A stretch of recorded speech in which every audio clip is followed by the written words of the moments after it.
David Anderson has become synonymous with global black wealth. Whether he's shaping policies at the World Economic Forum, playing key roles within political circles on both sides, mastering the art of building unshakable wealth on an international scale, or breaking down barriers so that black men around the world can win. David is the world's best kept financial secret weapon. From the ghettos of Southside Chicago to the Obama White House, to the homes of billionaire moguls, David's receipts stretch well beyond million-dollar bank accounts, African royal families, or celebrity inner circles. But I believe that they did something that all of us can do. David's true gift is in single-handedly positioning everyday brothers to become global millionaires. Why? Because it's about damn time we own what's ours and have a real seat at the table. Money, power, respect.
All right, can everyone hear me? Can you hear me?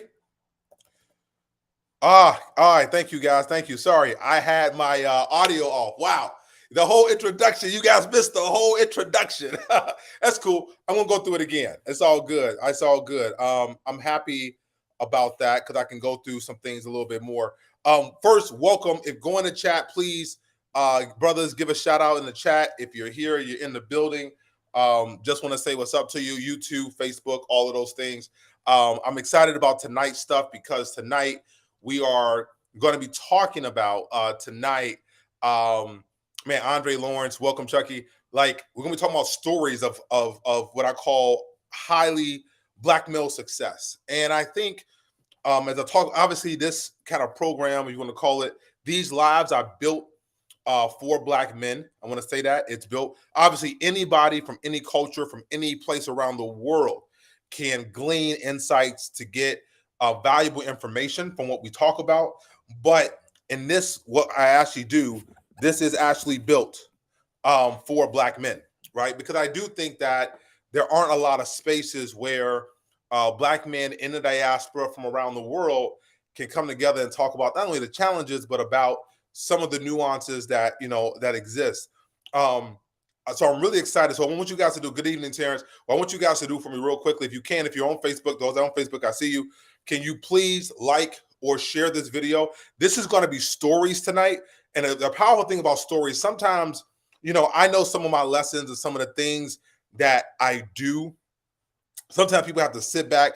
I get phone calls from people that know me. I get calls from people that know me from even back in high school that have seen some of the content. They're like, yo, I had to sit down with my paper and pen and I had to put some things down and write some stuff down. And I love that. I love that because I want to give real good content. But I'm mixing it up as well. I want to also give what I call, what's up, Chucky, Jay Poster, everybody, Andre.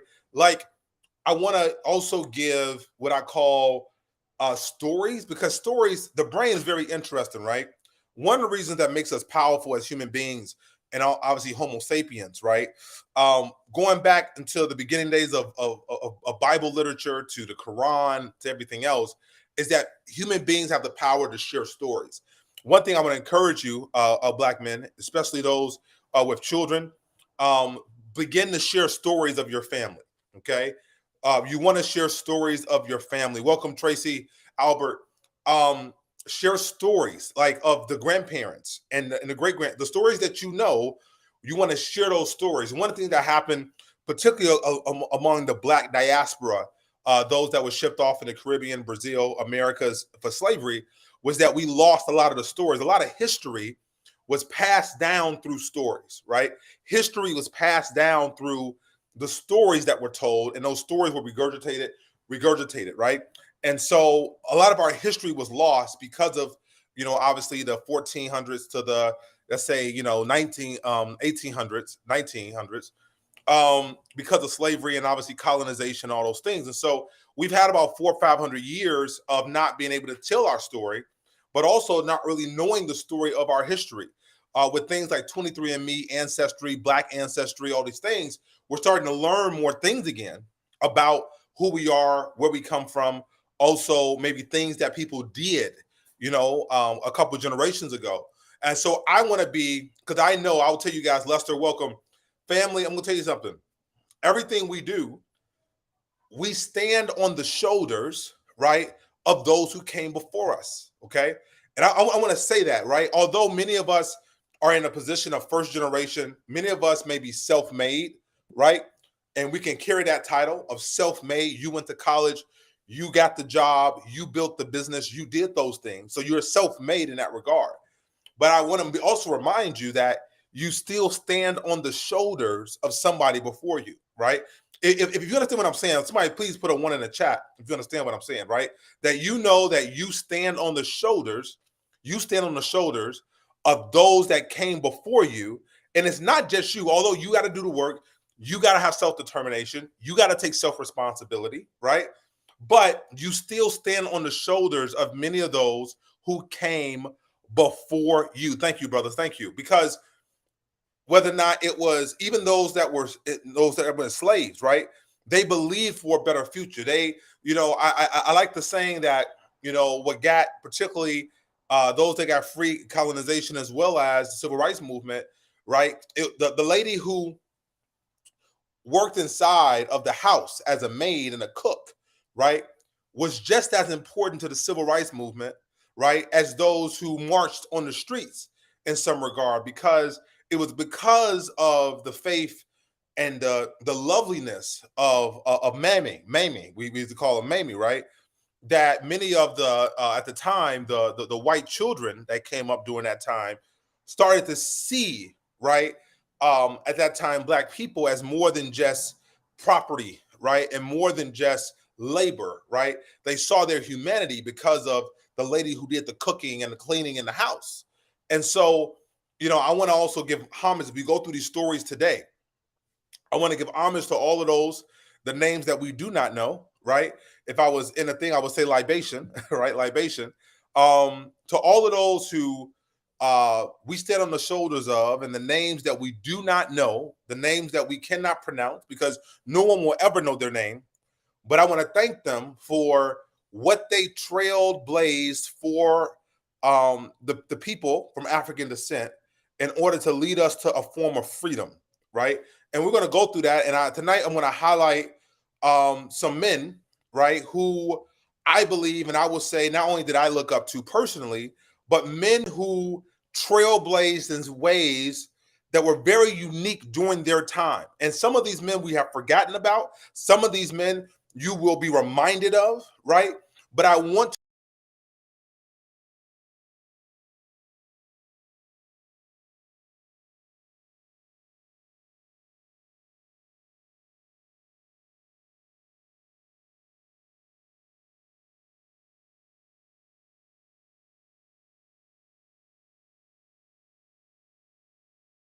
if you're just coming in, if you're on Facebook, please like the video. Please like the video. If you are on YouTube, make a comment. Please share, because this is going to be a very, very powerful story lesson on men. Some of which you know, some you don't know, and we're going to talk about this. The first man I'm going to talk about tonight and give the story of, that you should know the story of, right? Everyone can hear me? You can hear and see me? All right? Want to make sure you can hear. You can hear and see me, right? We're good. Oh, real quick, before that, if you missed last lesson, real quickly, I always like to go through this now. We talked about how to make money in any type of space or economy or a situation. And we talked about, we talked about the power of supply chain, right? I want to get real quick. The week before we talked about ideas, how you set goals and how you plan. Then we talked about supply chain and understanding Bob Hot Dog. And the money is not just in making hot dogs in the industry, right? In the hot dogs, okay? The money can be in the mats, right? All restaurants have mats, the POS system, the payment system. The money can be in the trash, the waste management for those restaurants, right? We got into wireless and talked about the collections. We talked about the repair. We talked about the supply chain of industries, even going into sports.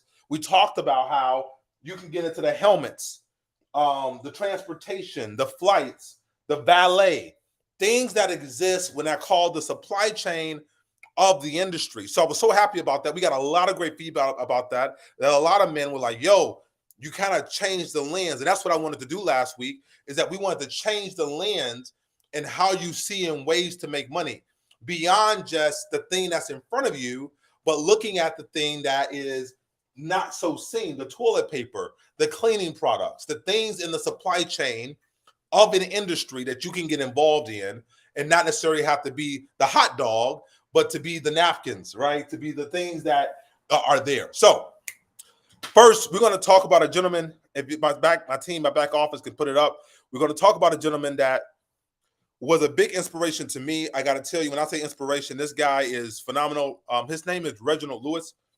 Some of you guys may have know him or know of him. Mr. Reginald Lewis, we're going to put up a picture up real quickly. My team can get that up for me. Mr. Reginald Lewis is probably one of the, and what's very interesting about this as I go through his story real quick, he actually passed away at a very young age. He was like 50 or 52.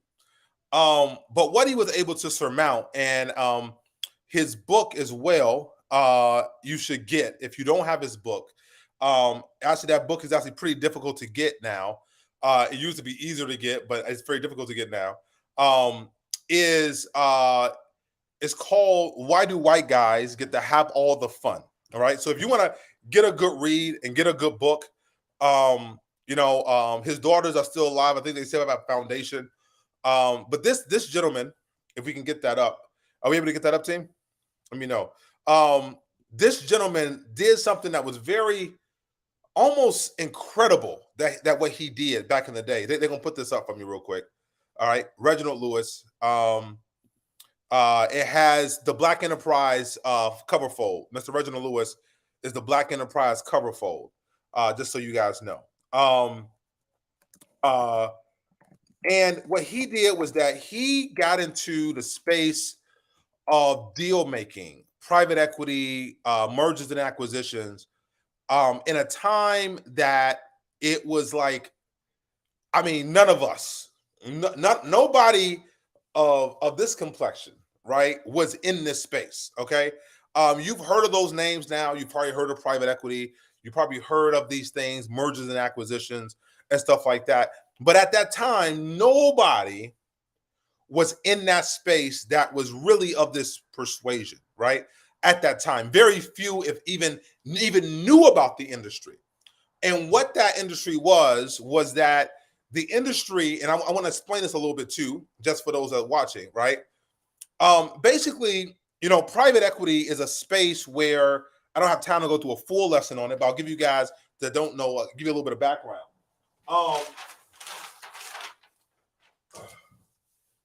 You were liken private equity to real estate, right? And basically, when you buy a property, right? When you buy a property with a mortgage, right? Many of you have mortgages and loans.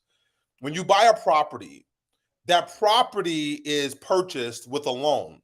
So essentially, what you're doing, you're leveraging, right? You're getting a loan. You're leveraging, okay? Leveraging in order to purchase an asset, okay? Right? Just like you purchase a car. So anything by where you leverage, okay, right, to buy, okay, You leverage to buy. Okay, leverage to buy. So again, real estate, okay, a car. I can speak of a nuance of thing, any type of asset, right? You leverage to buy what? You're buying a property or an asset, okay? This is called something in finance, what we call an LBO, or another word is a leveraged buyout. Leveraged buyout. Know this word, leveraged buyout. That is essentially what that is when you do that. So you can do this, right, with real estate property or cars and asset, but you can also do this with a company. Okay? Meaning that the company asset, the financials, the cash flow of that company, right, is where you can go get financing from somewhere else. Okay? You don't have all the money to buy, and you can go get the money and you can buy out the company, right, which is called a leverage buyout, right? That is essentially, okay, private equity. Got it? Got it? That is essentially private equity. Now, put the gentleman up real quick. We're going to put up the video, the thing. So, this man, if you look at the print in the 1980s, Reginald Lewis did almost what seemed as to be the impossible. He cut $1 billion deal, a leveraged buyout deal, $1 billion deal in the 1980s, when literally, as again, most people don't even understand this industry. Okay, right? Look at this: leverage to buy, LBO, leveraged buyout, private equity. He cut $1 billion deal. Now, his story is amazing because, you got to read the book. Go get the book. Why should white guys have all the fun? But basically, he came from very humble beginnings. Came from the South, I think South Carolina or somewhere around there. Went to the North Carolina A&T. He basically cut a deal with the dean at Harvard. I think he's the first, maybe the only now, to ever get into Harvard Law School without actually having to apply. He never applied officially, but he got the dean to give his word and made him follow up on giving his word. And he ended up getting into Harvard Law School. From there, he ended up doing a lot of SBA stuff and loans and some law stuff. He was very independent. And then he ended up essentially buying out this company called Beatrice Foods. Now, understand at the time, this was very unheard of, okay? There's one thing to build up a company yourself, but for a black man to go to, I think the company was actually European, if I'm not mistaken, to go to Europe and to buy out an entire conglomerate, right? And have full control over that $1 billion company. That would be like me or you today, just similarly speaking, me or you today going to buy out one of the Fortune companies today, right? You going to buy out Dell. You going to buy out, again, I'm trying to be, Albertsons. You going to buy out, just $1 billion company, right? And getting the lending and the loans in order to do so. This is what he did. So please understand Mr. Reginald Lewis, how he went, but please get his book called Why Do White Guys Get to Have All the Fun? Why do white guys get to have all the fun? Amazing story, amazing person. I mean, very, very humble beginnings. I think the part of his story that I love the most, the part of his story that you should know that I love the most was that his tenacity, he got denied, I forget how many times. Like, he got denied so much. One person actually made a very racist statement to him. And his tenacity was so strong, he just took him to court. He took him to court for making the statement, right? And actually, they ended up having to pay him, right? They ended up having to pay him for the guy who made not just racist statement, but the racism that he did. And so he is a pioneer that we honor and that we speak of. I want you to know about him, Reginald Lewis, the $1 billion deal maker, right? Before people were talking about $1 billion deals. Someone just said they just got the Audible version. Congratulations, guys. It's an amazing book. Please get that book. It's going to bless you. The next person we're going to talk about is Mr. Kenneth Chenault. Some of you guys know him, some don't. He is, I want to share some stuff about him if my team can put him up. Mr. Kenneth Chenault is he's still around, still alive today. I think he sits on the board of actually he does, of Berkshire Hathaway. And today. So he's still around, he's definitely up in age. But you gotta understand what he did during a time that was very, very rare. Okay, very rare. And so Kenneth Chenault was what I would call like, how can I put this? Kenneth Chenault, like, you gotta understand what corporate America was, especially in the 70s, when at a time where, you know, affirmative action was kind of being pushed and people didn't like it and pushed back and all kind of stuff. You know, usually in corporate America, let's just tell the truth. I'm just gonna be very straight with you, okay? In most of corporate America, Black people, I will talk about corporate Europe, corporate America, corporate Canada. Most of the time, if you're of Black descent, you're not in the roles or the seats that lead you to the C-suite, that lead you to, CEO, COO, president, and stuff like that. There's actually a track. If you don't know this, then I'm going to let you know. There's a track in corporate that happens that leads you to become a chief executive. This is not accident, okay? There's actually a track that is created for people. And so Ken Chenault came up in a time in the late 70s, early 80s, where he was what I call had to figure it out. Now I'm going to share a story. And this story is not, you will never find this, but the time I was in New York City, I had some time. I learned the story of Ken. I had some time to spend with Ken, very short, kind of in a group setting. But basically, I want you to imagine this guy, you know, he got his degree, went to corporate. He started to climb the ladder, was at a law firm, started at pretty much, I would say, the mid-level bottom at American Express. I think strategic planning is where he started. And he made kind of a goal and a mission. And basically what he did was that, you know, what he said to us was that he said, gentlemen, I put my head down for 15 years, literally 15 years, laser focused. And I'm sure he's told this story maybe in some of his other meetings and talks. But he put his head down. I was in the room, okay? Small group, having a conversation. He put his head down for 15 years and worked, put his nose to the grindstone, put like a complete focus. And for 15 years did not look up until he was president and CEO. Meaning that there was no other distraction. He didn't have a side hustle. He didn't have a side chick. He didn't do the thing. He ain't had nothing. He put his focus in for 15 years and did not look up until he was at the top of American Express.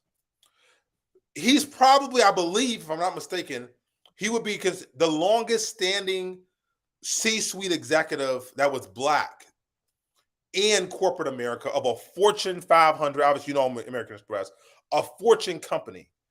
And he opened up the door for a lot of people. Let me just say this. Ken Chenault opened up the doors for a lot of people, especially in finance and business and corporate America. If you are a corporate, let me say something. If you are a Black corporate executive today, you owe a gratitude to Ken Chenault because of Ken Chenault was what I would call a quintessential Black man who literally did it from the nose grind to the ground up. Real quick, if you can, I want everyone to put a quick 100 in the chat, just as a acknowledgement. And so he doesn't have many books out. You can probably YouTube him and hear some of his talks, hear him talk. I mean, he's very, he's a corporate guy, right? but he understands business finance, very close with Warren Buffett. This guy is like, I mean, I'm telling you, like, if you understand, again, there's not a whole lot written about him and about everything, but please understand if you have a corporate job today and you are making decent money in your corporate job, you owe a libation, you owe gratitude to the gentleman Ken Chenault. He was one of the most praised senior corporate CEOs in corporate America history.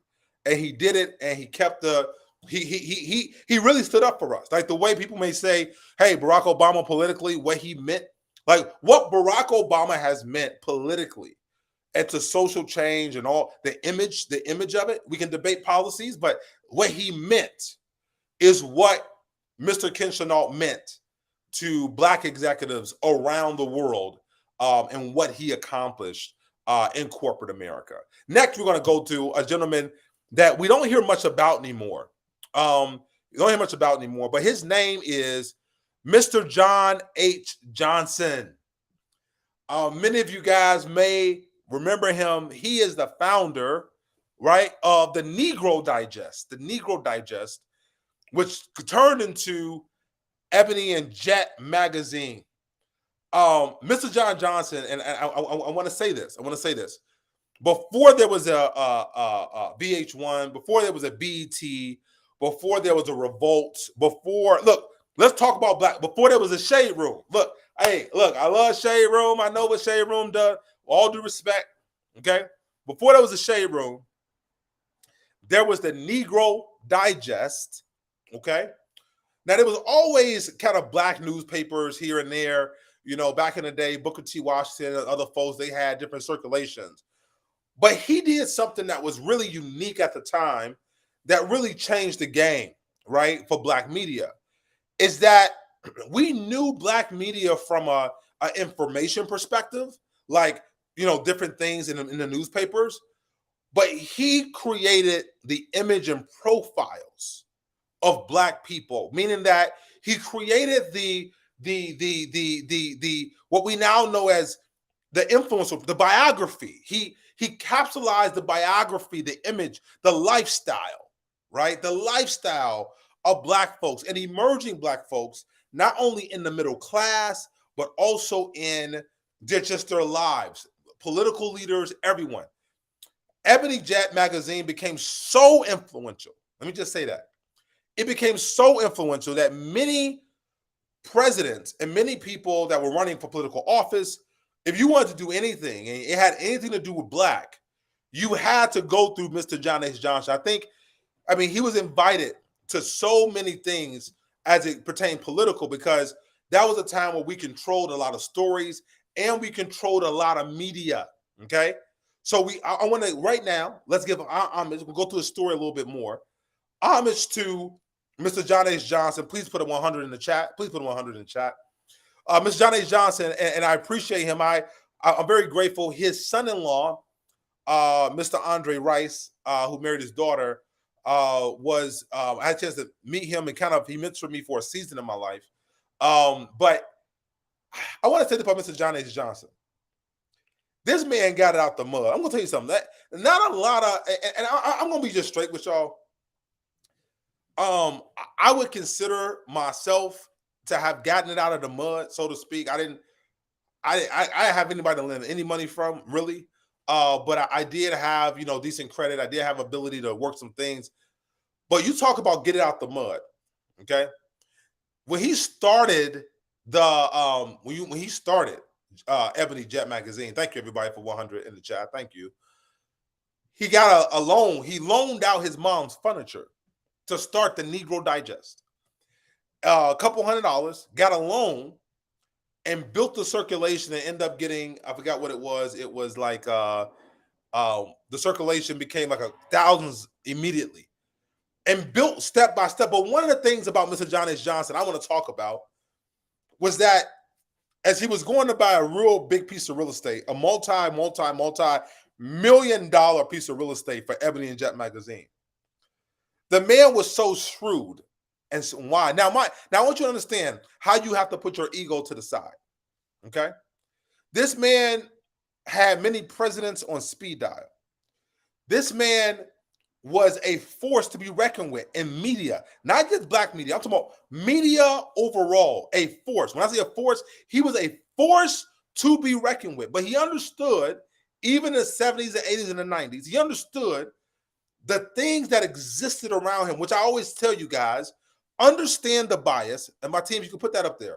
Understand the bias, okay? Understand the bias and leverage it. Understand the bias. Like we cannot operate and just be upset at the bias. And I know, guys, I still get upset about some stuff. I feel like, hey, I built myself up. I deserve a certain level of respect, all these things. But there is still unconscious bias that you have to go through. So what this man did, he was wanting to buy a building that he could afford, a building that was great, everything else on, Michigan Avenue in Chicago. And so he basically hid that the purchase was Ebony and Jet. He hid that through a law firm. He had a law firm, a white, I think Jewish law firm at the time, and he put them as the front to purchase the real estate in the building.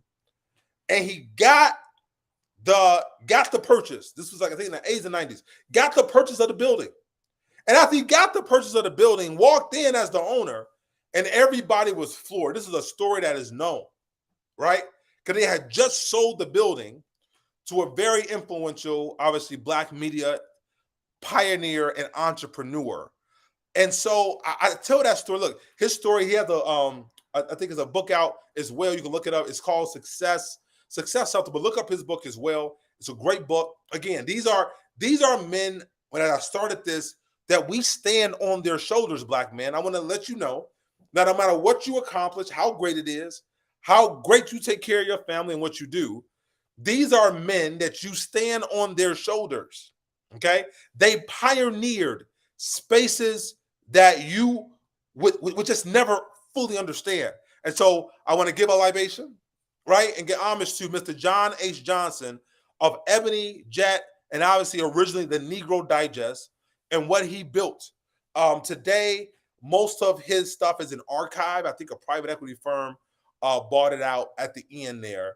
He did pass the firm on to his daughter, and then they end up, at the time, I believe, they just didn't go online fast enough for what I understand. But it's a lot of great archives. You can look up Ebony and Jet today.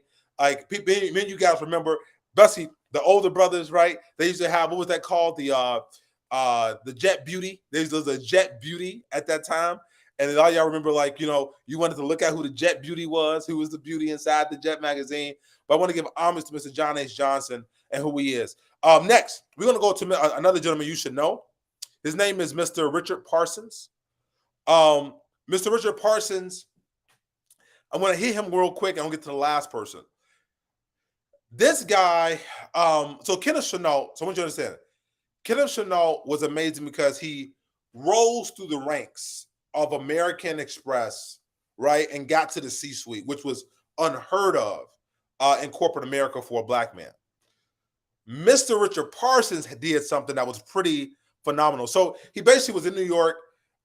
He worked in politics. He was legislative. He worked for, I think it was Nelson Kennedy, if I'm not mistaken. So one of the Kennedys who became vice president.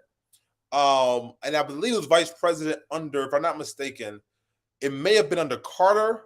Oh, no, it had to be Republican. Maybe under Ford. I think it was Ford, actually. Yeah, he was vice president under Mr. Ford. So he worked with Kennedy, VP Kennedy under him, and then went into law and everything else. But basically what happened with him, he did something that was pretty phenomenal at the time. He basically did the deal. It was called American Online Time Warner. If you guys remember those, AOL, right? And Time Warner. He built at the time the largest media conglomerate. Now I want you all to understand. Now, there's one thing, Mr. John Johnson built Ebony and Jet, and that was for black people by black people, right, in America and around the world, right? For black by black. But then you had this guy who matriculated through politics. He matriculated through the corporate space at the highest levels, right? He was on the board of the company, took it over, okay? and then was over the CEO, as you see at the bottom here. It says name CEO of the world's largest media company at the time. Now, I want you to understand, you got to be a bad dude, right? Now, I want you to see this from this perspective. Although we're all American, I want you to see it in this perspective. Imagine a Nigerian or a South African becoming CEO of France's or Britain's or Italy's largest media company. Mr. Parsons became the CEO as a Black American man of the largest media conglomerate in America at the time, which was like, guys, I want you just to recall and remember, right? Like this, put a 100 in the chat, man. We gotta remember, we stand on the shoulders of a man like this and what he did. At the time, the largest media company, AOL, Time Warner. And he wasn't very, what I would call, he had more, there's LeBron, as we know, LeBron in basketball. And then you had like Michael Jordan in basketball. And what I would say the difference is, LeBron obviously it's a different time, a different generation. LeBron is very outspoken. LeBron does a lot of things in the community. He does a lot of things that you can see. And I know a lot of us appreciate that, right? But Michael Jordan, he didn't do a whole lot of like kind of community stuff and whatever. Michael just was great. He was just great on the court. Like, it was just like, he was amazing. He was a killer. It was amazing. And so what I want you to know about Mr. Richard Parsons was that he was a Michael Jordan. Okay? Jason, thank you. Thank you, Terrence. Thank you, Albert. Lawrence, James, Marcus. He was the Michael Jordan of business, not just corporate, not just, I'm talking about a titan of business, and he just showed up as a titan. Now, he did a lot of things behind the scenes. He did a lot of things to give Black people opportunities that they were not given. However, he just won championships, and he did it at the greatest and most magnificent level that you ever see. So again, not a whole lot of books about Mr. Richard Parsons. I don't think he even has a biography, anything like that. But this is a man you should know about. You should look him up. You should understand how he thought, understand what he did, how he created. I want you to understand, the largest media company at the time, AOL, Time Warner, right, in its prime, okay, and put it all together. And so I give libation, I give honor. Again, we stand on the shoulders of these giants, and I am very appreciative of what he did and what he has done. Lastly, guys, we're going to go to Africa real quick. And we're going to go to Africa. A guy that is now, it's funny, I've known of him for a while. I had a chance to, when I was in Nigeria, to go to his daughter's wedding.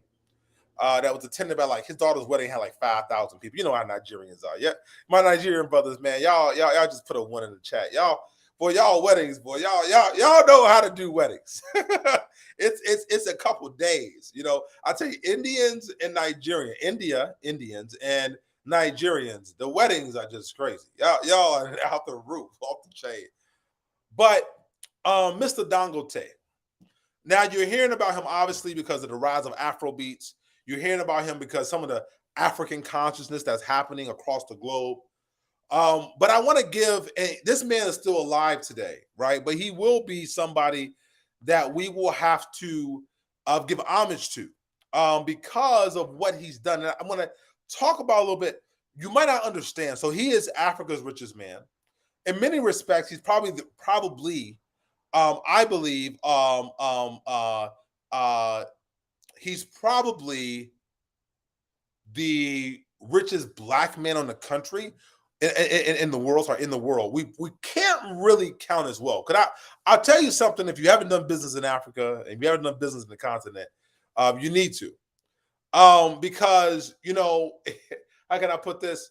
You know how in America, right? We got the block money. We got the mattress money. Very similar thing on the continent, right? There's a lot of money that we make that ain't nobody gonna touch. Okay. And what I want to say about this man is this: what has made him incredible, and why we have to put a 100 in the chat. Real quick, I want you to put a 100 in the chat for Mr. Dangote. Dangote, Dangote, Dangote. Okay. So Mr. Dangote did grow up, and he says this. He did grow up in a affluent African family, right? A pretty successful African family. He did choose to say, I'm going to go entrepreneurially and I'm going to kind of do it my own way. So I will give him honor for that. He did, although he grew up in an affluent African family, he decided to kind of, put his nose to the grind. It's kind of like, hey, you grew up around some money, but you say, you know what? I'm going to go and I'm going to dig ditches. I'm going to go be a garbage man. And I'm going to go build myself up from being a garbage man and work my way up. Okay.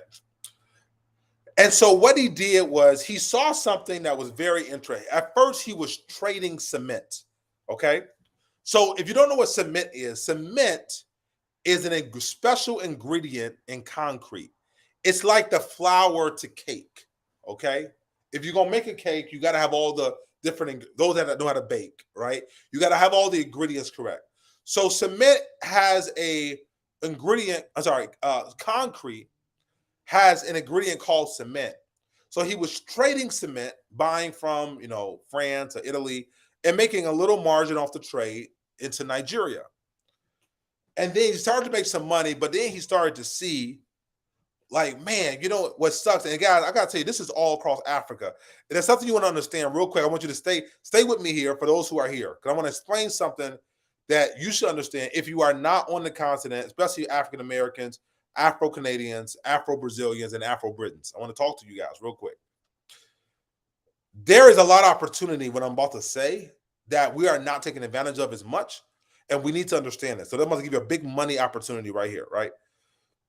One of the opportunities that we have right now is that although there's a lot of natural resources on the continent, the most resources around the world are on the continent. What is happening is they take the raw materials from Africa, okay?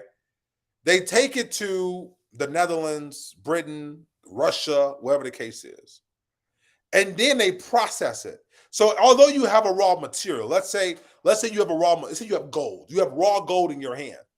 But somebody still has to refine that gold, right? They still have to make it or create the chain, the ring, whatever the case is. They have to process the gold, okay? So what happens is that they take the raw materials from Africa, they take it to wherever else, Britain, Brazil, whatever else, and then they sell it back to Africa. So that would be like, I'm going to give you an example. That would be like, I come in your house, okay? I basically go in your refrigerator and I get your food out of the refrigerator. The food you bought, the food that's there. So I get the food out of your refrigerator. I get that. I then go across the street. I cook your food. And then I come back and I say, now mind you, let's say the food, the raw ingredients was worth $5. It was eggs, some potatoes. It was worth $5, right? I go to your house, take the eggs and potatoes. I go to my house, okay? I cook up the food, right? I serve it back to you and I say, hey, now you got to pay me $15. This is happening all across the continent today because there isn't a lot of refining and processing on the continent. So they're taking the fruit, they're taking the raw materials, the vegetables, all the things from the rawness of the continent. They take it to wherever they take it to, and then they send it back to Africa, and they're paying 3, 4, 5 times for the thing that was already in the country or already on the continent. This is the thing. So put back up Mr. Dangote if we can, right? So Mr. Dangote saw this, right? And I'm going to end this soon here. He saw this, and what he did, he basically built businesses. He's in everything. He's in agriculture. He's in some concrete, cement. He's in a bunch of things. And basically his whole business premise is, I am going to create a refinery, oil. Like they take the oil out of Africa, they take it up somewhere else, and then they sell the refined oil or the gasoline or the fuel back to Africa. So basically what he does, he says, look, we're going to build a plant. We're going to build the things in Africa that we ship off, right? And we're going to create our own processing in the continent. He has become the richest man in the world, black man in the world, doing this, and wealthy beyond imagination. But he's really doing the continent an amazing favor. He's doing us an amazing favor by taking back the economics that exist in the homeland, right? In the homeland. So please, again, let's give for all of them, for Ken Chenault, for Reginald Lewis, for Mr. John H. Johnson, Richard Parsons, and Mr. Dangote. I want to give a libation. I want to thank them for all their work. Thank you for the shoulders that we stand upon. And then I'm going to end with this, guys. I appreciate you guys. Real quick, guys, everybody, let's give everyone here, if you haven't done yet, put a 100 in the chat. On 100, this was about just giving homage and giving some praise, so to speak, to all of those that came before us and the shoulders that we stand on. So as you think about your corporate career, your entrepreneurial career, or whatever you're doing in your life, I wanted you guys to know Black stories. Thank you, guys.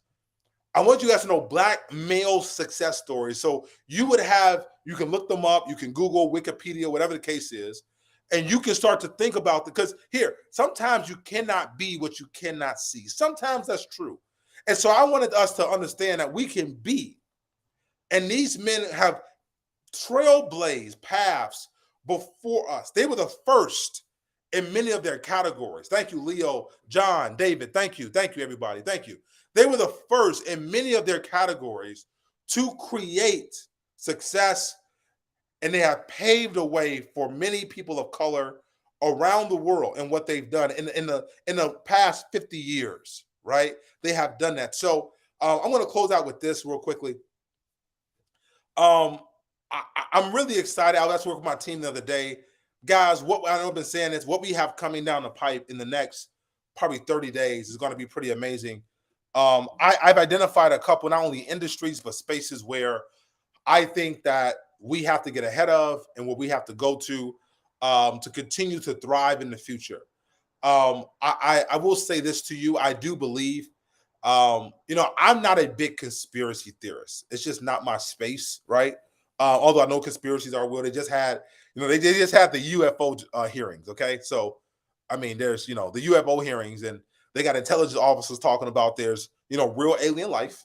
Okay, I don't want to get into it. Let's not get into that debate right now. But I know that many things are true. But what I want to say to you is that it is your responsibility as the man of your household, the man of your family, the man of those around you, to take care of that household, to provide, to make sure those in yours, whether your mom, grandma, those your sisters, all that kind of stuff, right? And a lot of men that we attract on this are high value men. I think we have a lot of high value men, part of 1 million Black men, and I really respect it. I'm thankful for that.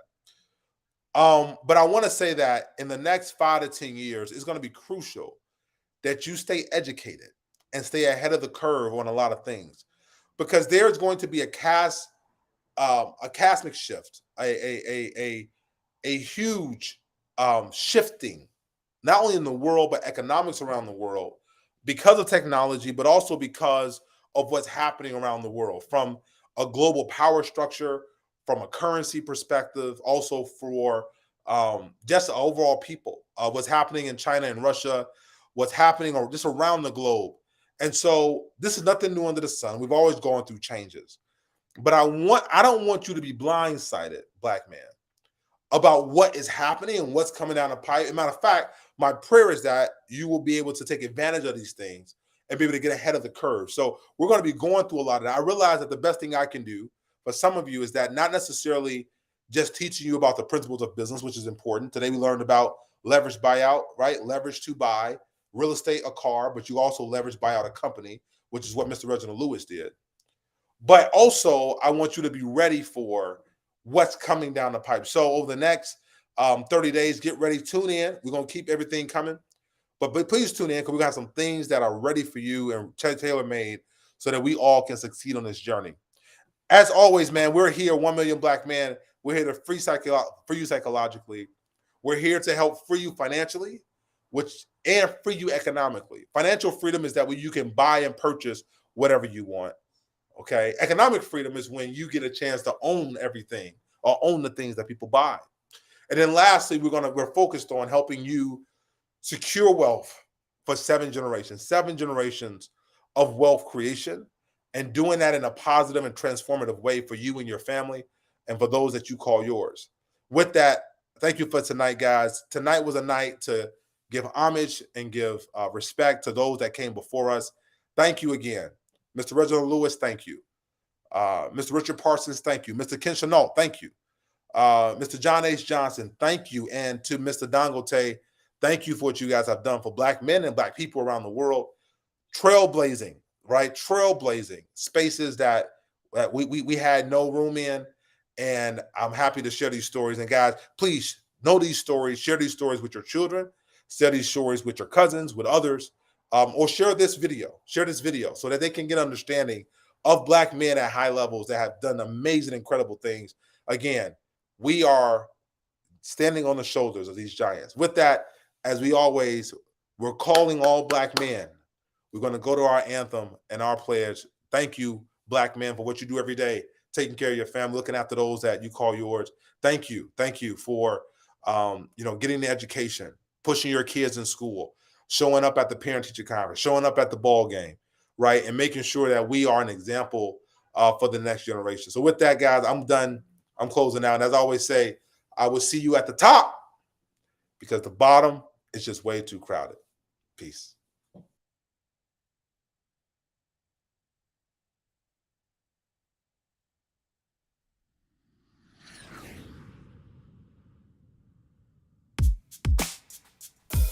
Calling all black men. This is a call to action. This is a call to action, an action call. Calling all black men. This is a call to action. This is a call to action, an action call for 1 million black men. I am Kwesi to put you on a call path to win. This is not a Zoom call or a call on Facebook Live. Though we are virtual, we are live. Not a call on TikTok like MLB black men, we are on the clock. Not a call from Snapchat. Move back, my bat. We are on first base to Isaac Hayes Jr. fan base. We have an eye on third base. Grand Slam, not a call from Instagram, as we don't need validation with blue checks. We are the true checks. We do checks. We write checks. We are the right checks. We do family checks. We check in on our sons and our daughters. We are black men who walks on waters, because our children like to place time. We are black men who FaceTime. Let's FaceTime. This is still not a call from an Android or an iPhone. It is extraterrestrial to phone home. I know sometimes black men, we have to travel around the world to be appreciated at home. But you are not alone. You are in the each one, teach one green zone, where the elusive weapon is the truth. We are the black truth. We are Paul Pierce, the truth. We are the loot. We are 1 million black men strong. We will get along as we landline. We walk across their blue and red line. Now this call is from a landline with rotary numbers and a coiled cord. We are 1 million black men on one accord. This cord and phone transmits a dial tone, whether a local call or a call of long distance. Regardless of the distance, it connected us. Social media unconnected us. Our homes need us. They soul feed us. And not just food that give us niggas itis. I write this, our homes bleed, sweat, tears for us. Black men, it is up to us. It is on us, not to just procure the bag. Buddha bless one, share it with me. Get the info under your afro, bro. And establishing sovereignty to be a one united bank for economic just us. Black men, we must set up a family trust to an estate. Because right now, everything is at stake. Because we can't lead from behind, from your behind to your mind. They are public with their malevolence as they use artificial intelligence in this age of information. Elon Musk bought Twitter to gather more of our information. So if I have to be the Starlink, I will break the Starlink for 1 million black men. But I won't condone our culture with misuse of our information. So I grant you David Anderson for this financial literacy education. DA went from shy Southside streets to JP Morgan, Goldman Sachs on Wall Street. From Chicago State to Harvard. At 19, he fathered the economics in his family house. DA served in President Obama administration at the White House. He lived in China for 3.5 years, learning the Chinese economy, the renminbi. To the British pound, black men, let's get this pound. To the European euro, we NBA step into the euro. To the Uganda shilling, black men, let's be empowered by our billing and be willing to learn and understand. Money is just a tool to build unshakable wealth. 7 generations deep that DA will teach that we can compete in an economy beyond that's local. Black men, we must think global. So I present to you David Anderson to put you on this financial literacy path to win. Welcome to the movement. 1 million black men.